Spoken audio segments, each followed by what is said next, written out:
भय से भरोसे की ओर की एक यात्रा को बहुत अच्छे तरीके से शुरू किए हैं और दूसरे चरण के मतदाता भी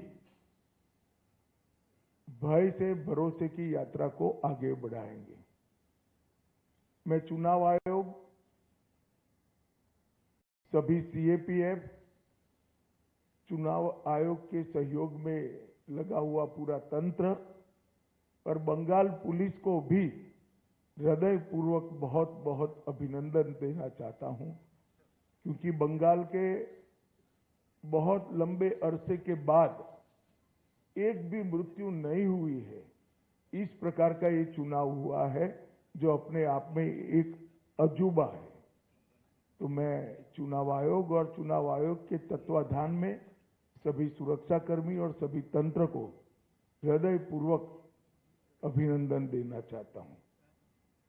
हमारे पास जो फीडबैक है उसमें बंगाल की जनता ने अपना भविष्य पहले चरण में ही तय कर लिया।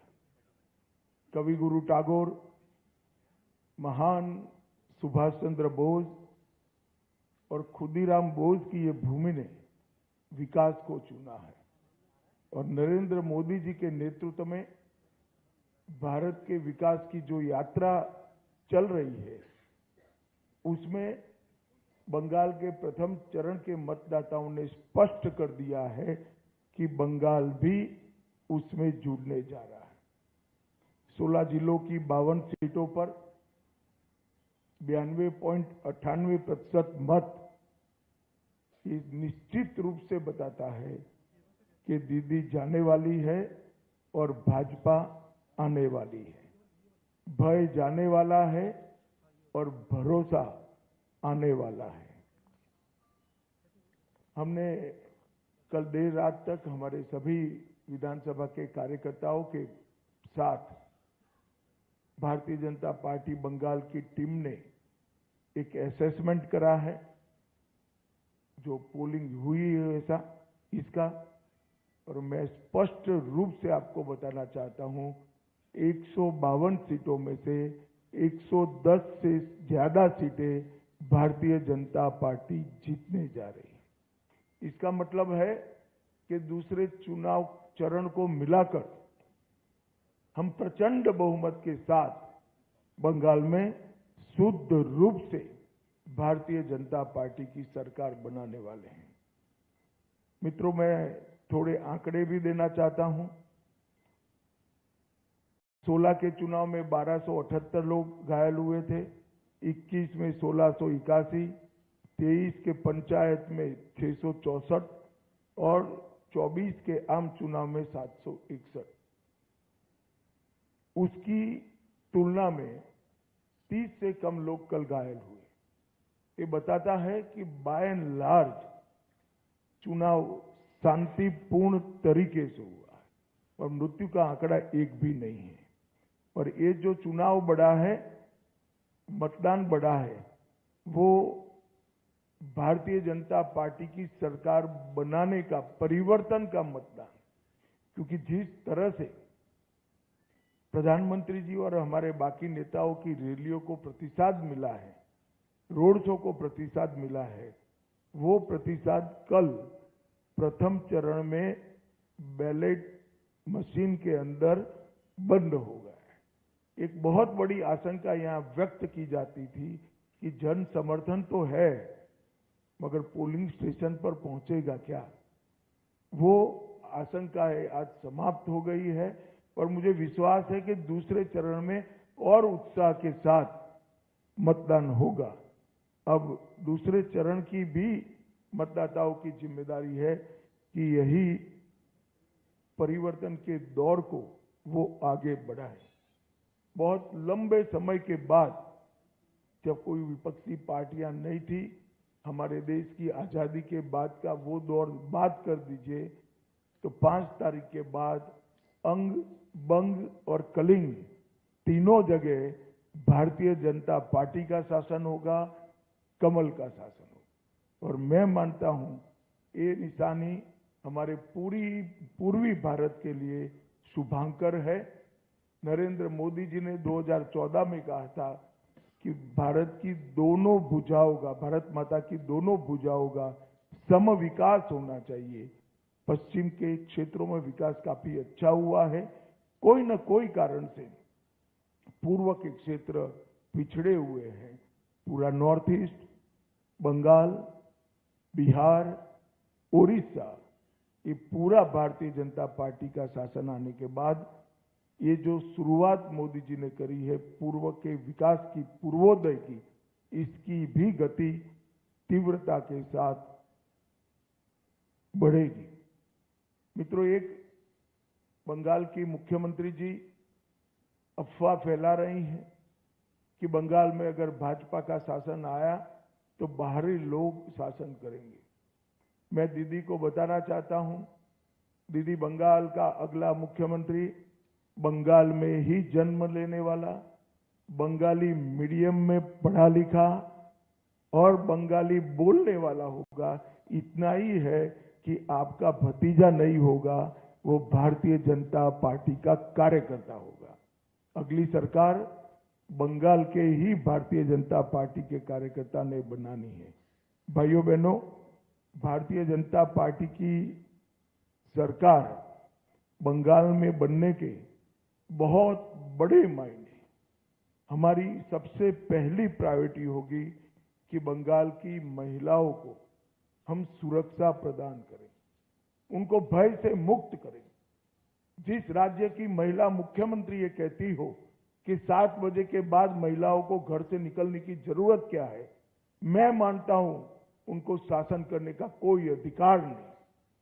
मैं आज बंगाल की माताओं बहनों को आश्वस्त करना चाहता हूं कि 5 तारीख को भारतीय जनता पार्टी की सरकार बनने के बाद रात को 1 बजे भी छोटी सी बच्ची, किशोरी स्कूटी लेकर निकलेगी, कोई गुंडा उसके सामने आंख उठाकर नहीं देख पाएगा। और ये प्रतीकात्मक रूप से हमने आरजी कर की पीड़िता की माताजी को और संदेश खाली की पीड़िता को भी हमने प्रत्याशी बनाया। जो बंगाल के टीएमसी के गुंडों की विक्टिम थी, वो असेंबली में बैठकर ये गुंडों के खिलाफ कठोर प्रशासन के नियम बनाने का काम करेगी। मुझे लगता है बहुत बड़ा परिवर्तन आने वाले दिनों में होने वाला है। और दीदी को महिला आरक्षण का विरोध करने का जवाब भी इस चुनाव में बंगाल की मातृशक्ति देगी, इसका मुझे पूरा विश्वास है। मित्रों, आज मैं बाकी सारे जो क्षेत्र बचे हैं उन लोगों को भी कहना चाहता हूं कि भारतीय जनता पार्टी की सरकार बनने के बाद व्यापारियों से कोई भतीजा टैक्स, भाईपो टैक्स नहीं लिया जाएगा। सिंडिकेट को हम समाप्त कर देंगे। जो प्रशासन का राजनीतिकरण हुआ है और राजनीति का क्रिमिनलाइजेशन हुआ है, वो एक प्रकार से नासूर बना हुआ है।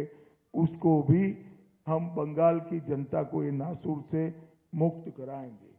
बंगाल के अंदर आधुनिक खेती के लिए कोई संगठित प्रयास विगत 50 साल से नहीं हुआ। मां गंगा की कृपा जो कांप को ढोकर लाती है और पानी की उपलब्धता है, इसी के आधार पर यहाँ का किसान खेती करता है। आने वाले दिनों में हमने तय किया है कि किसान की खुशहाली के लिए यहाँ के सारे परंपरागत क्रॉप है, इसके बड़े रिसर्च सेंटर हम यहाँ पर बनाएंगे। चाहे आलू हो, चाहे धान हो, चाहे बंगाल की मालदा की मशहूर आम हो, पान हो, इस सभी के लिए इसकी खेती को वैज्ञानिक तरीके से हम आगे बढ़ाएंगे। और एक भ्रष्टाचार प्रस्तापित इंस्टीट्यूशनलाइज करने का काम ममता बनर्जी ने किया है। 32 से ज्यादा घोटालों के माध्यम से 10,000 करोड़ से ज्यादा रुपयों का भ्रष्टाचार बंगाल में हुआ है। 10,000 करोड़। हमारी सरकार भ्रष्टाचार मुक्त पारदर्शी शासन तो देगी ही देगी, मगर जिन्होंने भ्रष्टाचार किया है इनके खिलाफ एक श्वेत व्हाइट पेपर जारी कर सारे भ्रष्टाचार के आरोपों की सुप्रीम कोर्ट के रिटायर्ड जज से जांच कराकर भ्रष्टाचारियों को कड़ी से कड़ी सजा दिलाने का काम करेंगे, जिससे आने वाले अनेक सालों तक यहां पर कोई भ्रष्टाचार की करने की हिम्मत न कर पाए। मित्रों, हमने अपील की है कि आप परिवर्तन करिए। बंगाल के मतदाताओं को अपील की है। परिवर्तन का मतलब एमएलए बदलना नहीं है। परिवर्तन का मतलब सरकार चलाने वाली पार्टी बदलना नहीं है। परिवर्तन का मतलब मुख्यमंत्री बनाना नहीं।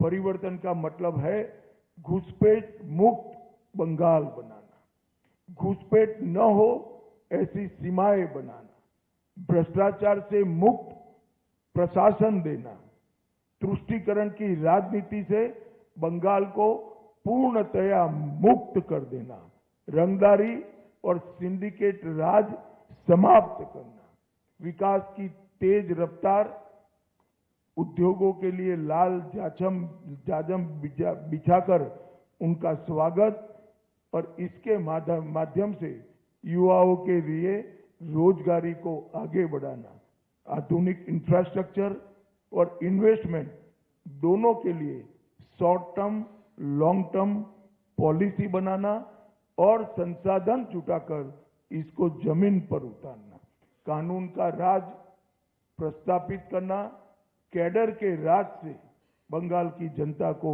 मुक्त करना और प्रशासन पर राजनीतिक दबाव मुक्त कर देना। मित्रों, हजारों हेक्टर भूमि अनधिकृत एंक्रोचमेंट में है। हम आसाम की तर्ज पर बंगाल में भी अनधिकृत एंक्रोचमेंट पर बहुत बड़ा ड्राइव चलाकर ये जमीन को बंगाल के विकास के लिए हम मुक्त कराने का काम करेंगे। यहां पर धार्मिक उत्सवों पर हमले की जो परंपरा बनी है, हम सुनिश्चित करेंगे कि सभी प्रकार के धार्मिक उत्सव, चाहे रामनवमी हो, चाहे सरस्वती पूजा हो, चाहे दुर्गा विसर्जन हो, कोई इस पर हमला न कर पाए, वो सुनिश्चित करेंगे। अंत में मैं बंगाल की जनता को इतना ही कहना चाहता हूं, देश का एक बहुत बड़ा हिस्सा नरेंद्र मोदी जी के नेतृत्व में विकसित भारत की यात्रा में जुड़ चुका है। आपका प्यार, आपका उत्साह, आपका एक प्रकार का भरोसा ये पूरे प्रचार अभियान में नरेंद्र मोदी जी के लिए सरफेस पर आकर दिखाई पड़ा है और मैं मानता हूं कि भरोसा वोट में कन्वर्ट होकर विजय भारतीय जनता पार्टी की कराएगा। मैं फिर से एक बार दूसरे चरण के सभी मतदाताओं को कहना चाहता हूं, भय मुक्त होकर मतदान करिए, अपनी इच्छा से मतदान करिए और मतदान में रेगिंग न हो इसकी बहुत अच्छी व्यवस्था चुनाव आयोग ने की है। पुराने चुनाव भूल जाइए, आने वाले बंगाल के सुनहरे भविष्य के लिए हम मतदान करें और भारतीय जनता पार्टी की सरकार बनाएं। और फिर से एक बार अंत में पहले चरण के मतदाताओं का और इलेक्शन कमीशन की अगुवाई में जो सारा तंत्र है उसका बहुत बहुत अभिनंदन, धन्यवाद।